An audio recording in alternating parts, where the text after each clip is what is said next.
এরপর পিকনিকের লিস্ট করতে হবে, আমাদের ভেরির সবাইকে নিয়ে যেতে হবে।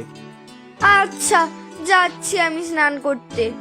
দুপুরে খাওয়ার পরে কিন্তু দুজনে মিলে সব লিস্ট করব। তারক কাকুকে বলবো বড় বড় মাছ দিতে।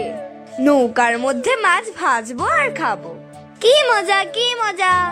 উফ, সত্যি মেয়েটাকে নিয়ে আর পারি না। সত্যি মা, এবার নৌকাতে পিকনিক যেতে পারলে খুব ভালো হয়। বাবা আর তারক কাকুর সাথে কথা বলতে হবে। আচ্ছা, সে হবে খন, এখন তো যা স্নান করতে, খাবার ঠান্ডা হয়ে যাবে যে। পিকনিক, তাও আবার নৌকোতে? বাহ, এ তো খুব ভালো প্রস্তাব টিনু। সবসময় তো নদীর পার কিংবা মাঠের ধারে পিকনিক হয়, এটা বেশ অন্যরকম হবে। কিন্তু তুমি মাছের ভেরির জন্য যে নৌকোটা আনিয়েছিলে, সেটা কি পিকনিকের জন্য নিয়ে যাবে? ও মাছ কাকু, দেবে তো তোমার নৌকাটা? দেব না কেন?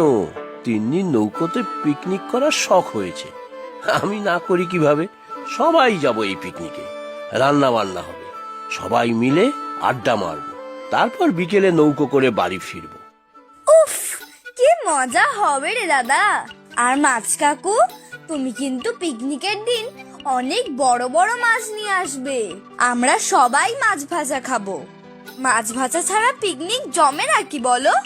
কোনো চিন্তা নেই, আমি আমার লোকদের দিয়ে ভেরি থেকে বড় বড় টাটকা মাছ তুলে রাখবো। তিন্নির তো আবার মাছ ছাড়া চলে না, তাই না? মেছো ভূত একটা, সারাদিন শুধু মাছ আর মাছ। এই দাদা, তুই আমাকে আবার খেপাচ্ছিস? আমি কিন্তু বাবাকে বলে দেব। এখন তুই তাড়াতাড়ি বাড়ি চল, বাড়িতে গিয়েই লিস্ট বানাতে হবে পিকনিকে কি কি রান্না হবে। অনেক কাজ আমার হাতে, সময় নেই একদম। পাকা বুড়ি একটা। ও তারক কাকু, তুমি তাহলে বাবার সাথে কথা বলে নিও। ঠিক আছে, আমি সত্যতার সাথে সব কথা বলে নেব।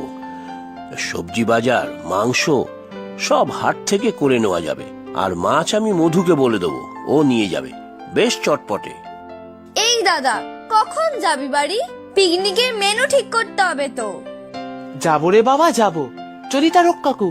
টাটা মাছ কাকু। এই দাদা, ভাত, ডাল, মাছ ভাজা তো লিখলাম, আর কি থাকবে মেনুতে বল না। আরে ভাবছি তো, দাঁড়া না, রুই মাছের কালিয়া করলে ভালো হয়। হ্যাঁ তো, খুব ভালো হয়। মাছের টক হবে না বুঝি?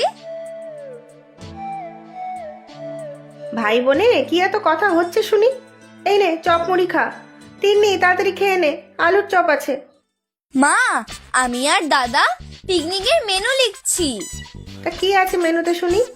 কাতলা মাছ ভাজা, রুই মাছের কালিয়া, মাছের ডিমের বড়া, ভেটকি মাছের পাতুরি, আর কি বলে না, চিংড়ি মাছের মালাইকারি, আর আর ফিশ ফ্রাই। মাছের চপ হলেও ভালো হয় না মা? রক্ষে করো মা, মেয়েটা আমার সত্যিই মাছের পোকা হয়ে গিয়েছে। মাছ আর মাছ, বাবা রে বাবা। এত কিছু পিকনিকের মেনুতে হবে? মেনুতে তো শুধু মাছ আর মাছ রে। মেছো বুড়ি একটা, মেছো ভূত একটা। এই দাদা, ভালো হবে না বলছি। পিকনিকে একটু মাছ না হলে কি পিকনিক একটুও জমে? এই দাদা, বল না, কবে হবে আমাদের নৌকা করে পিকনিক? একটু পরেই তিনু সবাইকে নিয়ে চলে আসবে, তাড়াতাড়ি কর রে। আমি একেবারে হাড়ি কড়াইগুলো নিয়ে এলে ভালো হতো, তিনুর আর কষ্ট হতো না। আরে ওই তো নৌকো করে তিনুরা আসছে মনে হয়।